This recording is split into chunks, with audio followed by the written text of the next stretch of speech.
So as it relates to paragraph 16, paragraph 16 comes into play if you don't have a home inspection. And the reason for that is, as we'll go through this, if you don't have a home inspection, then anything that you find in the pre-settlement walkthrough is something that you can ask for. Whereas with the home inspection, if you've had a home inspection, and let's just say there was a defective ring around a toilet, there was a drain pipe that needed to be extended, away from the house, there was, anyway, whatever they were, you write those into your HRCA, the home inspection release, and let's just say, for the sake of discussion, the seller accepts everything. It says they'll fix everything, but they're not gonna do the extension of the drain pipes. Okay. When you get to paragraph 16, the things that they asked for obviously are going to be fixed because the seller agreed to fix them. But you can't, at the pre-settlement inspection, now say, hey, the drain pipes need to be extended, and expect the seller to fix that, because you asked for that at the home inspection, they've already said no. So as we get into this paragraph, understand that's what that's saying, that anything that was negotiated in the HRCA, good or bad, yes or no, cannot be revisited at the time of the pre-settlement inspection. The other thing that's important to understand, just from a simplicity standpoint, is the fact that the property has to be in the same condition it was in at the time of contract. So again, if you've had the home inspection and everything was, negotiated, whatever, and then something else happens that was after that fact, well, then the pre-settlement inspection, which we're talking, pre-settlement walkthrough inspection, that comes into play again. So as an example, you've got the disposal was working at the time of the home inspection. You've got a home inspection report that says the disposal was working. You get to the pre-settlement walkthrough and you take a couple old pieces of lime or whatever you're going to put in there, orange or whatever, and you turn the water on and you hit the disposal and it's not working. Well, now that is something that the seller is going to have to fix, because it's different than when they wrote the contract, at the time they wrote the contract. And again, just a quick plug on why having a home warranty for your seller is a good thing to do is, one, it doesn't cost the seller anything until it closes. And two, this particular situation with the disposal, instead of having to buy a new disposal, they would only have to do like a $50 deductible or a $100 deductible or whatever it is that the home warranty does, and it gets fixed. And so it can really allay some, emotion and stress at the end of the deal, where something goes wrong, the water heater goes out or whatever the case may be, and the seller has an expense that they weren't expecting. If they have a home warranty, they don't have that expense other than a deductible, and it can make a difference. Any questions on that before I move on? I just wanted to give you those kind of general context so that you'd have an idea of what we're talking about. Michael, I had a much more serious situation directly related to what you're talking about.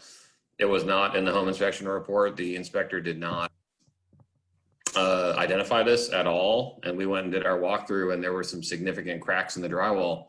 And that led to bringing in an engineer, and the engineer basically said the house was falling in on itself. And that happened between the home inspection and the walkthrough, where these cracks appeared. And so we were able to get my guy out of the contract as the buyer. Yeah. Gavin, you have had some crazy things happen. I mean, seriously, folks, Gavin could write a book. Seriously, I mean, and I'm just aware of the ones he tells me about. This is a brand new one for me. So yeah, but you're absolutely right. If those cracks weren't there at the time they wrote the contract or at the home inspection, and that's another thing. A lot of these home inspectors will take pictures, that kind of thing, and so that gives you, a baseline, if you will, of, okay, this is October 13th. And we're at the home inspection and blah, blah, blah. And then you go there on November 23rd for the pre-settlement walkthrough, and there are cracks in the walls that weren't there before. I mean, obviously that's the condition of the property is different than it was at the time of contract. So that's a great example. Barb, what were you going to say? I had a situation that up in Wintergreen. Yes, that's where this was.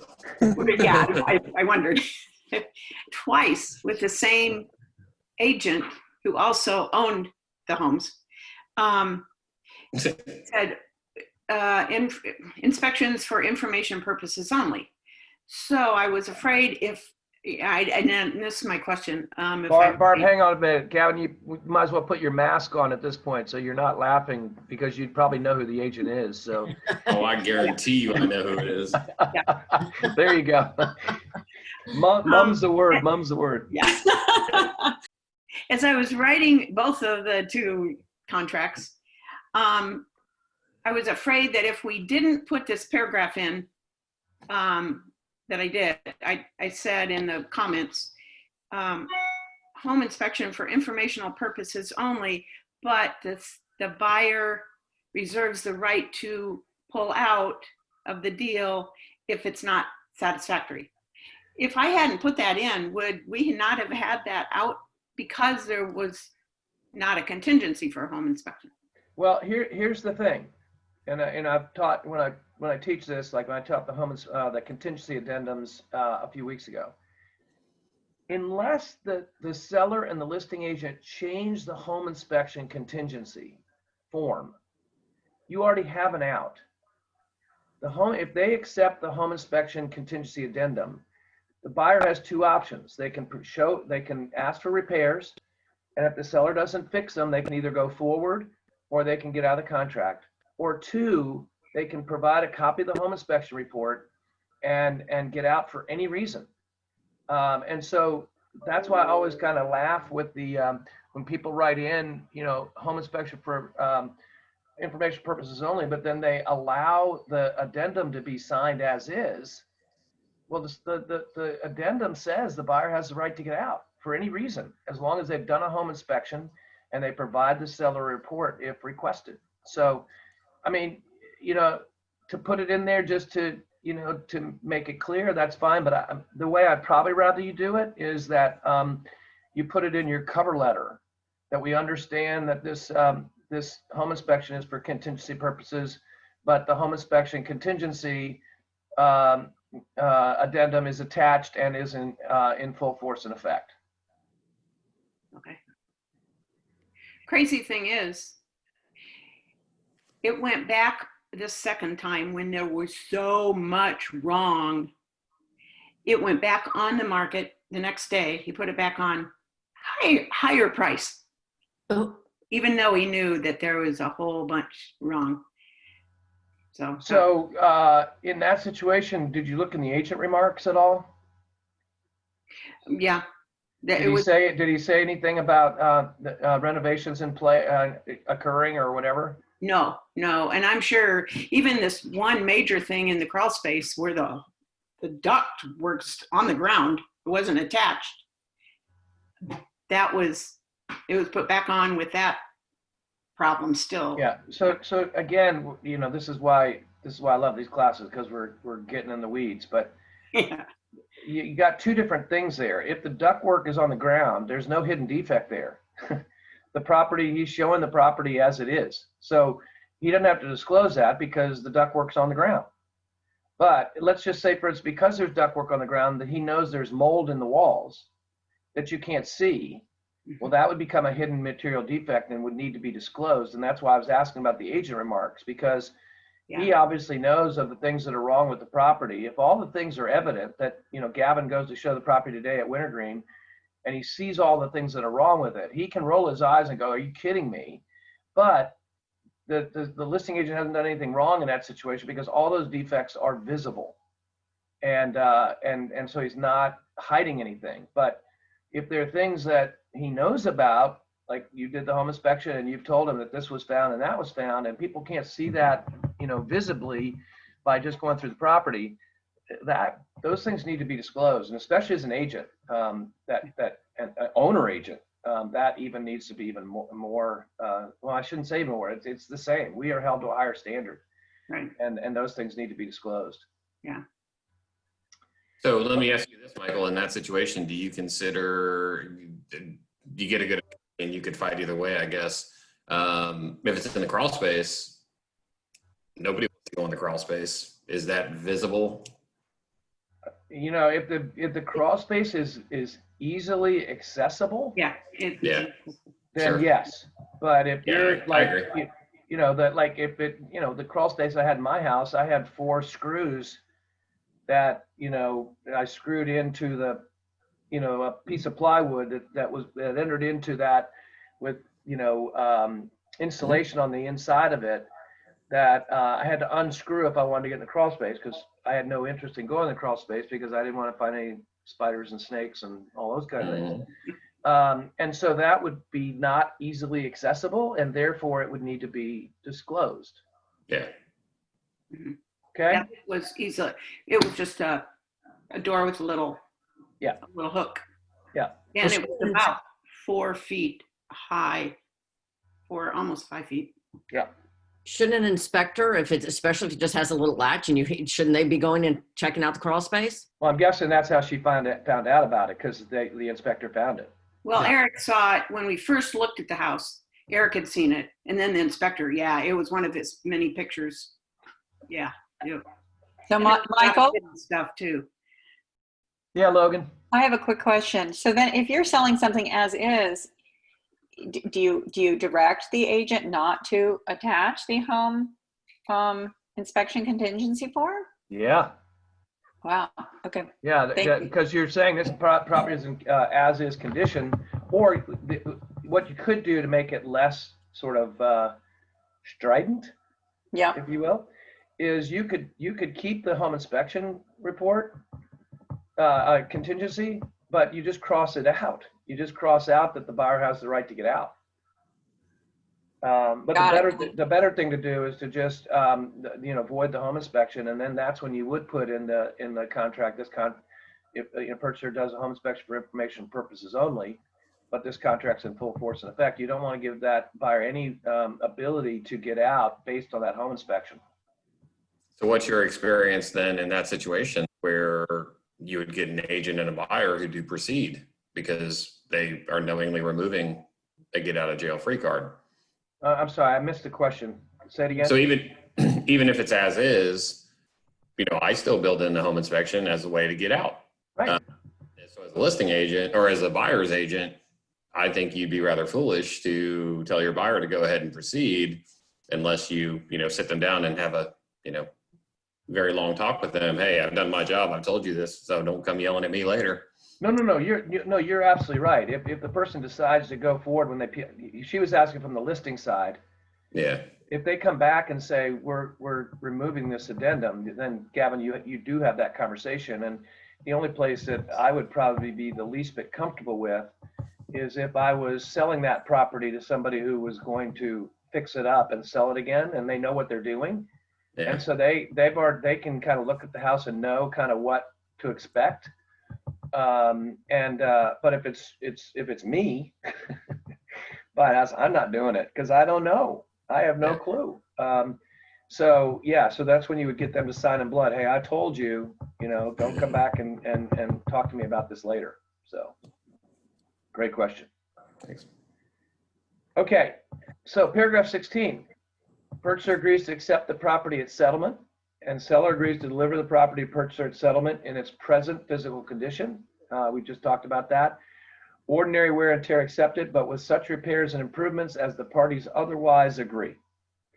Now, parties otherwise agree obviously could be from the home inspection, right? When you do the home inspection, they agree to do things. Well, you want to make sure at the pre-settlement inspection, now we're talking about you representing a buyer, you want to, at the pre-settlement inspection, you want to make sure that the listing agent and the seller provide you written documentation that the work has been done, and best with invoices, so that you've got verification that the work was done by a professional licensed contractor and not me, as an example.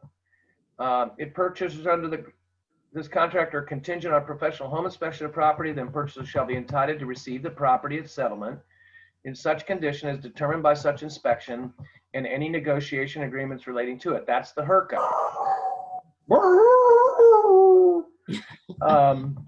Purchaser and purchaser's agents, inspectors, and engineers shall have the right to conduct a pre-occupancy or pre-settlement inspection to verify the condition of the property conforms to this contract, and that no material damage or changes necessitating repairs have occurred to the property after the date of this contract or after any prior inspection of the property provided for herein. Now, this is something you might want to underline. Some people don't realize this. Most people do a pre-settlement inspection with the agent and the buyers. There's nothing to say that you can't hire the home inspector to come back and just check the things that were supposed to be done and make sure they're done properly. This paragraph gives you that ability to bring inspectors back in prior to closing to make sure those things are done. Not to find new things or things that weren't agreed to, but to make sure that the things that were agreed to were done and were done properly.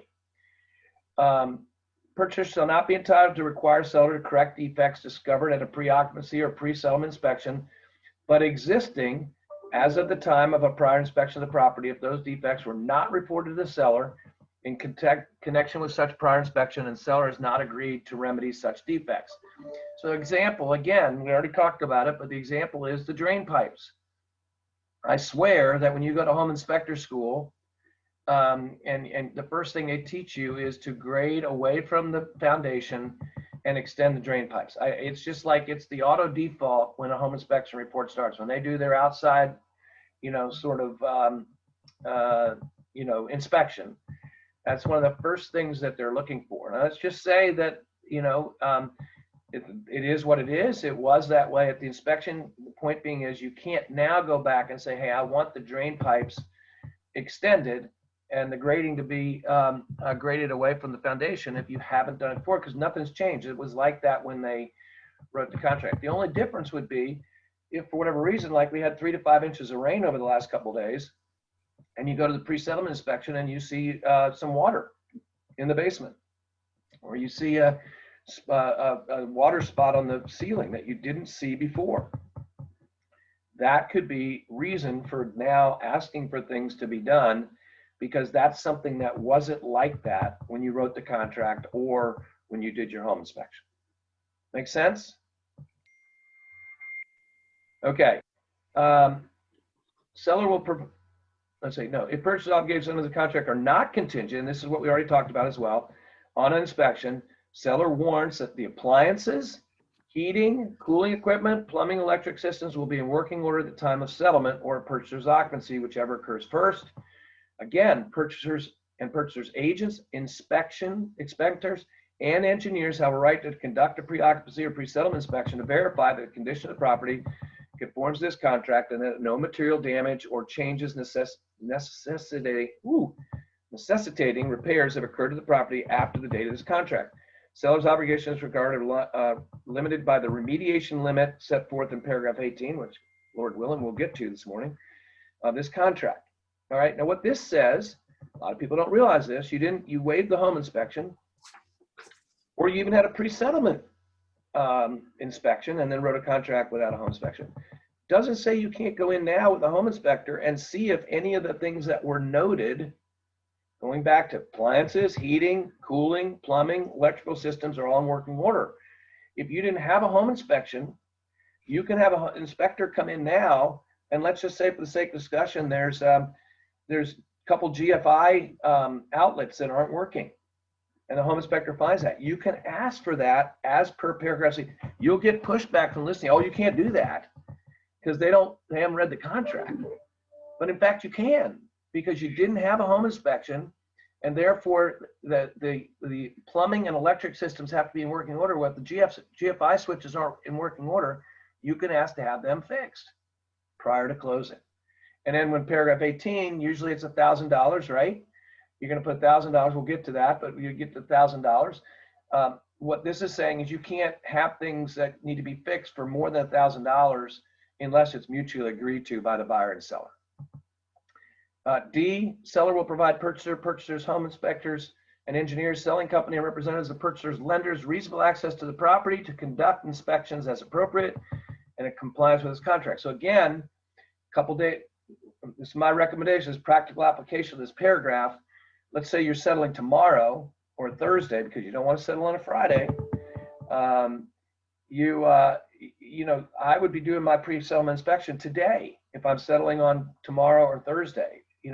Don't do it the morning of for a noon settlement, because you might find some things that need to be negotiated, and you're going to create emotion and stress on people, in regards to having to figure out what it's going to cost and who's going to do it and all those kind of things.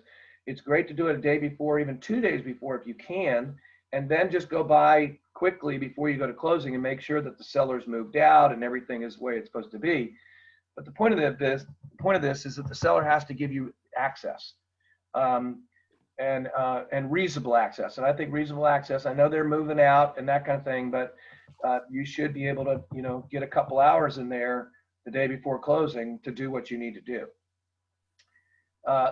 Seller agrees to deliver, and this is a gray line, broom clean condition. What is broom clean condition? Basically, broom clean condition is everything's gone that a broom, sweeping it would get in the way of it.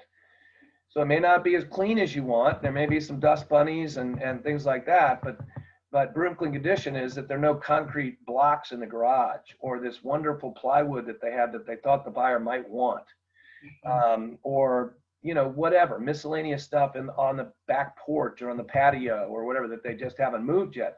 No, all of it needs to be gone. And that's another thing, when you're talking to your sellers, understand that when they go to closing on noon on Thursday, the 15th of October, the buyer should be able, when it goes to 12:01, the buyer should have access to that property. Now, the kind of back and forth of that is when do you officially get your keys? And again, depending on the attorney, some attorneys will give it to you then because everything's been signed off on, the money's been exchanged. But there's some attorneys that say, we're not giving you the keys until it goes to record. But the point being is the contract says that the seller agrees to deliver the property in broom clean condition and to exercise reasonable and ordinary care in the maintenance and upkeep of the property between the date this contract is executed by the seller and the time of settlement or purchaser's occupancy, whichever occurs first. So the property needs to be in the same basic condition, and going back up higher in this paragraph, in this number, ordinary wear and tear, except just the normal kind of running around, kids' fingerprints, that kind of thing, is not a part of this. But and then if the seller fails to deliver the property in the condition required by this paragraph, or if the pre-settlement or pre-occupancy inspection reveals material damage or changes necessitating repairs incurring after any prior inspection of the property, and seller, hang on a second, and seller refuses to make the appropriate repairs, purchaser shall have the right to terminate the contract and receive a refund of the deposit, or to waive the defects and proceed to settlement with no adjustment to the purchase price. So basically what this is saying is this is where the buyer has some leverage. They find some things that just are deal killers for them. As painful as it's going to be, they can say, hey, we're not closing. We're not closing unless these get fixed. And how you get that resolved, there are a number of different ways. One, you hopefully, if you've done it a day or two before the pre-settlement inspection, the buyer can get in there and the seller can get somebody in there to repair whatever is the problem. Another thing that can be done is that the seller can do a credit of X amount of dollars, as long as it doesn't mess up the lender underwriting guidelines, right? They can do a credit up to whatever paragraph 18 says. The third thing, the fourth thing, which I don't like to do, is you can put money in escrow. The last thing you want to do is put money in escrow, because it just ends up being a nightmare, and you think you're done with the closing and you're still right in the midst of it because people aren't agreeing and won't release it and that kind of thing. So one of the ways to get around that is, let's just say, using my example, one of my examples, the water heater, day before closing, unfortunately decides to, bottom out. And then the water is in the basement, obviously a new water heater. And let's just say, for the sake of discussion, they can't get it done by the time it closes. What you can do is you can call whoever, Robertson Electric or Javon's Appliance Repair or whoever, find out how much a new water heater is going to cost. And let's just say it's $848. You can have the seller, the seller's attorney take out $848 out of the seller's proceeds and write a check to Javon's Appliance Repair. And then when the buyer, Javon comes and gets that water heater in there, and the buyer's satisfied, the buyer can literally hand the check to Javon. And what that does is it doesn't mess up with your lender underwriting guidelines because the buyer doesn't have access to the money. It's a check. You can even have the check at the closing company and let the buyer say, yes, we're all good. And then Javon goes to Charlottesville Settlement or Highcrest or whoever they're going and picks up his check. But the point being is paragraph letter E in 16, basically that's where your leverage is. Questions on that? It seems like if you do the walkthrough 2 days before, Michael, there's not a lot of time to that's kind of a scramble. I would think that would be delayed closing, or otherwise they just agree to credit the money at settlement. Is that typically what happens? Yeah, I mean, the only thing is a good question, Logan. They're not going to let you in there before, and you really don't want to be in there much before because other things could happen. You might go in there, like a week before, but the water heater doesn't go out till the day before. And so it does create a sense of urgency, and the leverage is the seller wants to sell, the buyer wants to buy. So it usually gets worked out with either you may not get the thing fixed, but you do a credit or something. But the point being is, Logan, you'd be stunned by how many people go and do the walkthrough at 10 o'clock on Thursday morning with a closing at noon, which, you talk about no time at all. That's where you're just having to put everybody through the ringer. And especially with COVID, because not everybody's in the same place. So it takes even longer to kind of get things resolved. Okay. Thanks. All right. I'm going to skip 17. Remind me of this, and this is my bad, but there's new contract language for well and septic. It's not in the contract yet, and I keep on forgetting to look for it. Every so often I have a few other things on my mind and other things I'm doing, but I'm writing it down right now, well and septic. And when we get together again Thursday, I'll get back to paragraph 17. Just the one thing you want to know about well and septic is there are new terms for septic inspectors.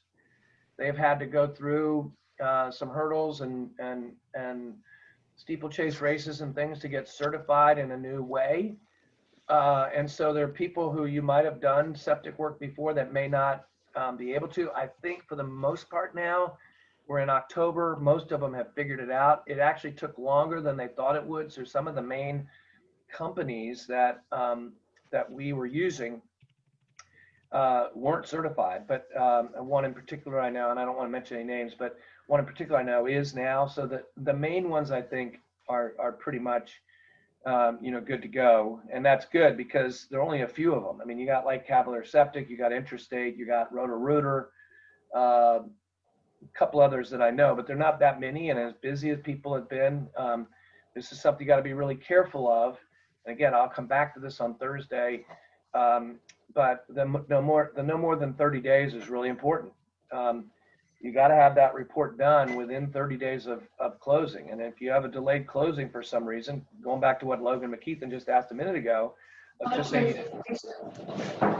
just say you have an issue with something and it delays closing for a couple days, and you were on day 29, right?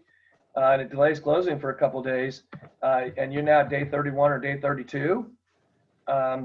You've got to go back and get a new report, and that is not fun. That doesn't make anybody happy. And one of my worst experiences when I was still selling was as it related to this, and it wasn't even my fault, but I ended up getting blamed for it, and it cost me a lot of business. All right, so paragraph 18. Michael, can I ask a quick question? Yeah, sure. I'm coming up on this for my listing, and I'm just curious, do you know ballpark, what costs are for this now for well and termite and water tests? Like, do you know what the going rates are for those? Yona, can you answer that question? The termite. I don't want to hold. I can find this out. No, but it's a good question. Yona, do you know what the cost is for a normal cost for the well and septic and termite and stuff at this point? She just put it on the chat. Oh, Between good for 250 and good for 300. her. Yeah. Thank you, Thank Yona. you. Great. Thanks, Termite's Marty. less than that though. Yeah, the termite by itself is less. Okay. I can't- All right, so here's paragraph 18, which is, we skipped over 17, but I really wanted to get to 18 because we talked about it. This is the seller and purchaser's option. In the event the total cost of fulfilling seller's obligations set forth in paragraph 15, 16, and 17. All right, so you got 17, which is well and septic, which we'll talk about Thursday. You got equipment condition, which is 16. And then you got the title work, 15. All right, that's if something happens, a shed encroaches on the survey or whatever the case may be. All three are included in paragraph 18, and normally you're going to put in $1,000 in that line. The reason you're going to put $1,000 in that line is when we get down below in the paragraph, if you don't put anything in the line, if no amount is entered in the space of this paragraph, the parties agree that the amount shall be $1,000. So most people just put the $1,000 in there. The only time I see it being more than that is when a seller knows there's some things that need to be fixed, or the buyer knows. The buyer knows that it's an older house, and they know that there could be additional things that need to be done. They may write a contract with that being higher, but normally, all the contracts I review for you guys, I'd say 95% of the time it's $1,000, and it might even be higher than that. So the point being is that, just for simplicity's sake, this is the seller signing a blank check to the buyer for $1,000. That if anything comes up in 15, 16, and 17, they've already agreed they're going to fix it. They can't say, no, I'm not going to fix it. If it's going to cost less than $1,000, then the contract is still in full force and effect. If it goes over $1,000, and as we'll read, and then it's something that becomes negotiable. So seller shall have the option to: 1, fulfill seller's obligations fully at seller's expense; 2, to pay or credit the remediation limit to purchaser and refuse to pay any excess over the amount, which is what we just talked about; or 3, seller elects option 2, purchaser shall have the right to either accept the property in its present condition, in which case the seller shall pay or credit the remediation limit to purchaser at settlement, or to terminate this contract and receive a refund. Now, if you remember a couple weeks ago, oftentimes when you read purchaser, I want you to also, like in parentheses in your mind, think lender. All right, so just as again in this situation, where we talk about if seller elects option 2, purchaser, now think in your head, and lender shall have the right to either accept the property as present condition or to terminate this contract. And the reason you say lender is the purchaser may say, I don't really care about that, I want to go to closing. But if the lender says no, that would be a condition of the loan, then it has to be done, because then you're not going to get the loan if you don't do it. So again, 17, well and septic. If for some reason the septic field has an issue, it's working, but it has an issue that shows up on the report, the lender may not let you close until that septic issue gets fixed. You may be fine with it, right?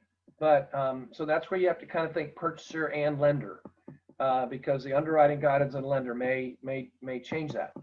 If no amount is entered in the space, it's $1,000. Remediation limit is independent of any obligations agreed to by seller in connection with an inspection of the property pursuant to a separate addendum to this contract or provision other than contained in 15, 16, and 17, dealing with the right of purchaser to conduct an inspection. So what's happening here is you could have had $5,000 in work done because you had a home inspection contingency and they agreed to it on the HRCA. All right. That $1,000 does not relate to that 5,000. This is a whole nother issue. Home inspections by itself, 15, 16, and 17 are by itself. A lot of people don't understand that. They think, oh no, we already spent that $1,000 in the home inspection. No, you didn't. The home inspection is completely different than 15, 16, 17. Does that make sense?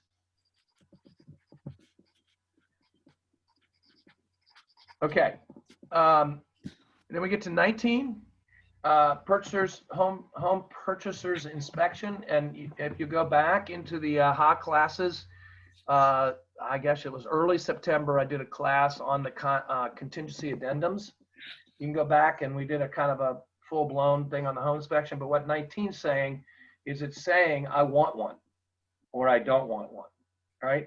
And this is where when they say I don't want one, which means waives, this is the one that you get signed in red. Otherwise, they'll become blood brothers and you stick and they sign their initials in red here because you want to make sure that they understand that you told them they should do it. You understand there's things that can come up in a home inspection report that they would have never guessed. But at the end of the day, if they say, no, we're good, and you say, okay, fine, I just want to make sure we've got something in writing so that something goes wrong. And here's another thing. If they waive the home inspection, at least get them to buy a home warranty. And add into the contract if you need to, the seller will pay for it. But if you're in a multiple contract situation, and that's probably why you're waiving it, they're probably not going to pay for that. Tell your buyer that is $600 or whatever it is well spent because you're waiving the home inspection. If you get into the house and then you find out that the disposal breaks 2 months, 2 weeks later or whatever the case may be, at least you've got some options of getting some of that taken care of, and it's not going to cost you a lot of money. So if they waive that, here's what you do. You waive the home warranty pamphlets in front of them.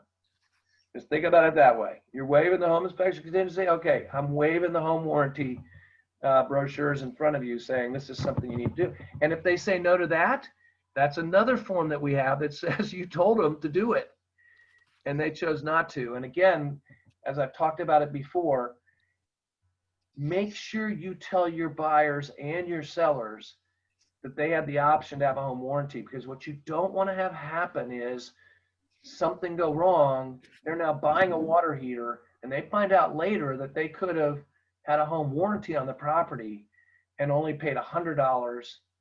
Well, you'd pay for the home warranty, obviously, but they would have paid less for the home warranty than they would for the repair of those things. That you do not want them to find that out, that fact, and say, hey, why didn't you tell me about that? Anyway, makes sense?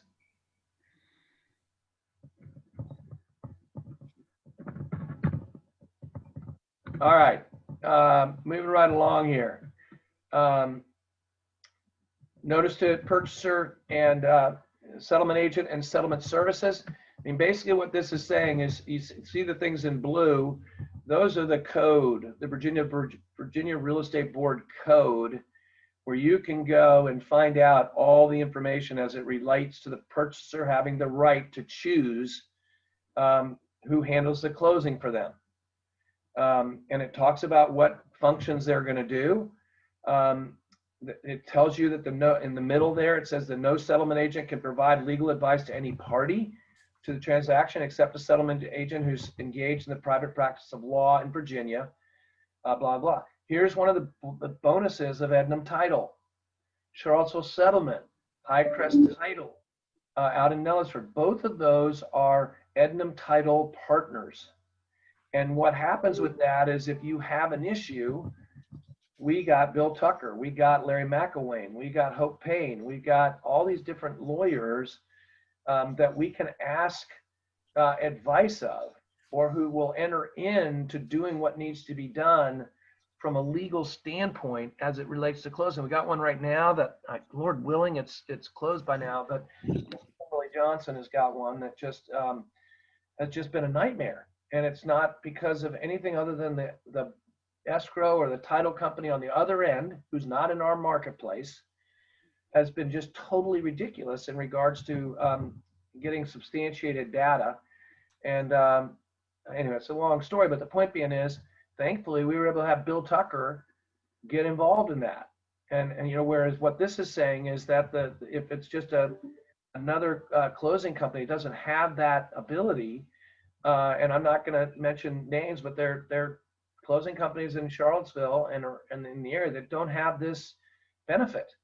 That when we get in this situation with one of them, they don't have an attorney that can give advice to their client, and that's what this paragraph is saying. And then it goes on to say, settlement may not require the use of a particular settlement agent as a condition of the sale of property. Underline that one. It's right above where it's underlined already. Seller, and it says escrow, closing, and settlement service guidelines. Right above that, the seller may not require the use of a particular settlement agent as a condition of the sale of property. So that means that the seller can't tell you you've got to use this person or you got to use this group. That's the buyer's option.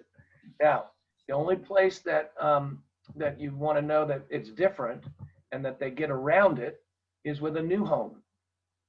When you've got a buyer who's buying a new home, the new home builders all have relationships with different settlement companies or attorneys. And they will say, we'd like for you to use X. And the way they get around it is, they'd like you to use X. You can use anybody you want, but if you use X, we're going to give you $5,000 credit at closing. And so that's how they get the buyer to use both the lender and the closing company that they want, because it saves them money. Because the closing company that they're using is doing all these new construction. They know the builder's contract and blah, blah, blah. They've got the master surveys, the plats, all those kind of things. And it's easier for them feasibility wise than it is if they use somebody else. But sometimes it makes sense to use a different title company because, as an example, you can save money. So as an example, Stanley Martin uses Chip Royer, but Chip Royer will use Ednam Title. So if you've got a Stanley Martin closing, you can send the Ednam Title order with your contract, and Katie can quote the Ednam Title binder costs and everything, and oftentimes they're less. And so the buyer still gets the closing cost credit, but they also get a reduction in their title insurance. And the same thing, and Jay Dominic is, God bless him. The more you guys can use him, the better. And I don't just say that because he's with us. He's just phenomenal. And I can't tell you how many times he answers your guys' questions when you've used somebody else. Mhm. You're in an issue and you're not getting an answer. And Jay is there and will help you in whatever way, even though he didn't get the loan. And this is a great example of a scenario where he'll quote and do all the stuff. And then, reputable lender, who's working with the builder, he just can't, even if his interest rates are less and his closing costs may even be a little bit less, he can't defeat the $5,000 in closing costs. And so he'll do all the work, he'll get them all set up, and then they go with the other company. And he understands it, but man, God bless him. I mean, 3 times this week, I know Jay is working with agents, trying to help them answer questions, and he didn't get the loan. They went someplace else. And they may have gone, for the right reasons or whatever the case may be. But anyway, the point being is, that's how the builders get around that particular thing where it says you can't, force somebody to use somebody. And then the underneath that, to facilitate the settlement agent's preparation of various closing documents, including any HUD-1 or closing disclosure, purchaser hereby authorizes the settlement agent to send such closing disclosure to purchaser by electronic means and agrees to provide the settlement agent purchaser's electronic mail address for that purpose only. Again, especially with COVID, we're in a situation where, almost everything's being done, as much as can be, is being done electronically. You can almost do the whole closing other than the final signatures. And most of the, closing attorneys and title companies have things set up that you can do it at arm's length. Any questions about that? Again, basically that's just saying the buyer has the right to choose whoever they want to use. and nobody can require them to use somebody if they don't want to. The other place real quickly that you run into this is if you sell, you're working with a buyer and you sell a relocation property where somebody's being transferred and they have a relocation company, and the relocation company has, a firm in Richmond or somebody who does stuff. They'll really work hard to push you to use them, but they can't make you use them. So just point them toward paragraph 20 if you have questions on that. Okay, go ahead, Barbara. I have a question. Sure. Is it normal? One of the hardest things I've had getting used to, and almost all of my deals are at Charlottesville Settlement, is as an agent, I never see the closing disclosure prior to the closing, or even sometimes I have to beg them to give me a copy after a closing. Is that normal? And why? I wondered why. I think we got that. I'll check with Katie. I think if you request it, if your buyer gives you permission, it says confidential. The disclosure is confidential, and even though you're their agent, it's information that the buyer and seller have to give permission to give. But maybe there's something. I'll check with Katie. Maybe there's a way that we can get in there. In the intro letter that they send to the client, say, you please let it, check this box and give us permission to provide documents to your agent. Because normally we never see the buyer disclosure. The settlement companies will send the seller disclosure when they send the check so that we can see that the commission was paid properly. Right. And that's why you don't see the buyer one. The seller one we have the right to see because we're in it. Uh-huh. Buyer one we're not. Okay. I'll check. That's a good question. I'll ask Katie. The other Mike. thing that was different, we always received partway through the month or 5 weeks or whatever, we'd receive the title work, like about 6 pages of title work, and to go over it and make sure that they got that copy too. And that doesn't seem to happen here either. You would get the title work Uh-huh. as an agent? Yeah. I've never heard of that. Yeah. In Illinois. Oh, in Illinois. Illinois, sorry. Yeah, sorry. Yeah. I've literally 30 some years, I've never received a title work on one deal. Really? Okay. So it's normal. And Go one ahead, thing Gavin. not that it matters, but it surprises me, and I don't know the reason for it, but I guess it's just the way the world works. Doesn't matter what closing company, title company, attorney, doesn't matter. The lack of communication between, and what I've learned is you have to be the one to kind of make it happen, because these title companies, these attorneys, they don't even get a hold of the buyer until 2 days prior to when the closing is. There's zero communication, and they've had this file for 2 months. And then the buyer, and I learned kind of the hard way back when, the buyer's yelling at me, well, I haven't heard from this company yet. And it took a few times of that happening to make me realize you have to really connect these people, because one's not going to do it. No, and that's a really good point, Gavin. Let me respond to that, because there are 2 things that are happening now, or there are 3 things that are happening. One that's normal. No, 4 things. 2 that are normal, and 2 that are COVID related. You got COVID right now, where people aren't working in the offices as much. They're working from home and that kind of thing. That's created major problems. The market is absolutely off the chart frenetic. That, Charlottesville Settlement, is literally, they're full, for the next 2 months in regards to, you try to get, they'll fit you in because you're part of Ednum Title. But if it's somebody that's not Ednum Title, they're saying, no, we can't do the deal for you. I know Chip Royer has been in that situation where he's just said, I don't have any spots, blah, blah, blah. So they're just going frenetic. That's not an excuse, but they're in a funny business in the fact that they're going crazy. So they can hire people and train them. And then when the market drops off again, then they got to lay people off. So there's this push me, pull you for them, that, they're working people, and then they hire people and then the market drops off. I mean, just as an example, refinancing has dropped off some. And so the lenders that talk about, I don't know how they do it in regards to, proper staffing. But those two things are COVID related. The other two are, one, it used to be, and it says it right here about the HUD statement at the end of 20, it used to be what was called a HUD statement. HUD statement had buyer and seller stuff all on the same page. So you would get the whole thing. And that's probably what you're thinking about, Barb, is that you used to get it, especially in Illinois, because, back then, it was buyers one side, seller on the other. Several years ago, they went to buyer and seller closure statements. They're separate, and they're now confidential. So the buyer doesn't see what the seller gets, and the seller doesn't get what the buyer gets. All right. So that's another reason why you're not seeing it. And then the last one is the problem is that you think the lenders, the title company's not getting to you. A lot of the lenders aren't getting the numbers to the title company until the day before or 2 days before. They can't do any of the documents until they have the lender instructions.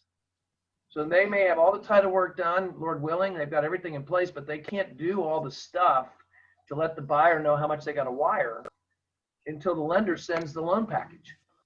And sometimes the loan package isn't getting there until the morning of. And so Gavin's exactly right. The more proactive that you can be, and I'll use Becky as an example. I hope she won't mind me doing this, but she's being very proactive on a closing because she wants it to close before the election. And so she's been sending emails saying, I want this to close. How are we doing? It's supposed to close on November 2nd. How are we doing? Is there anything I can do to help you with this? Blah, blah, blah. So, by doing that and you sending those kind of things, having in your calendar, touch base like, okay, today's October. Let's say you send a contract and everything to Charlottesville Settlement or any of the attorneys today. Okay, it's October 13th. Put in your calendar, October 20th, a week from today, and send something to whoever it is that you've sent it to, Jenna or Ashley or Chip or whoever it is, their paralegals, and say, hey, have you been in touch with my buyer yet? Just a simple thing like that, saying, hey, I sent you the contract a week ago. Have you been able to connect with my buyer yet? If they don't respond to you, that's a problem. That shows you that they're, and so then you can reach out again and say, or reach out, and here's how you do it nicely and professionally. You reach out to your buyer. Hey, by the way, has Chip's office been in touch with you yet? Just checking in, right? You just send them at the same time. Send one to Jenna at Charlottesville Settlement if it's them, or Sarah at Bill Tucker if it's her, or Chip's person, or Hope Payne or whoever, and say, hey, have you been in touch with my buyer yet? But at the same time, just send a nice, hey, just following up, sent your contract to such and such last week. Have you heard from them yet? And if they haven't heard from them and you haven't heard from them, that's a problem. And I try to put it that shows that. I'm sorry. Oh, I'm sorry. I try to put it on the buyer to some degree and say, hey, I really need you to reach out to these people. Yeah, for sure. But if they're not, I'm saying if they haven't heard you from still them, need to be there.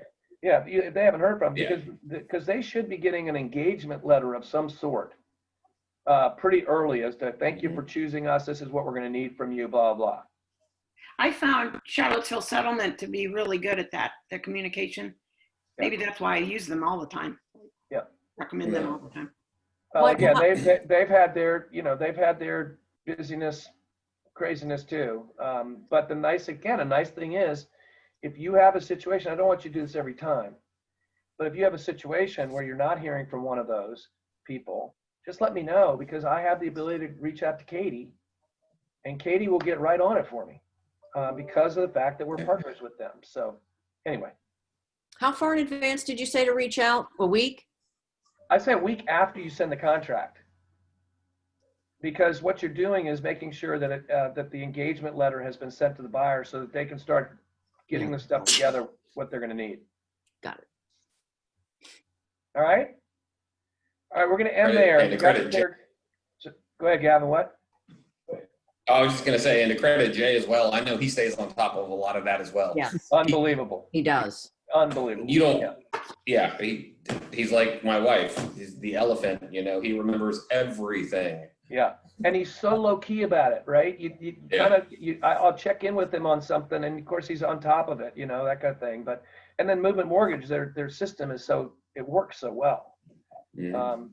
Anyway, we're going to end there. We'll get to mechanics liens on Thursday. Remind me that we're going to start with well and septic, and then we'll bounce back down to mechanics liens, and we're getting near the end. So thanks for being here, and you guys have a great day. Oh, Barb, go ahead. Just a word that if you haven't noticed the calendar at CAR, they finally have some CE classes going. Yeah.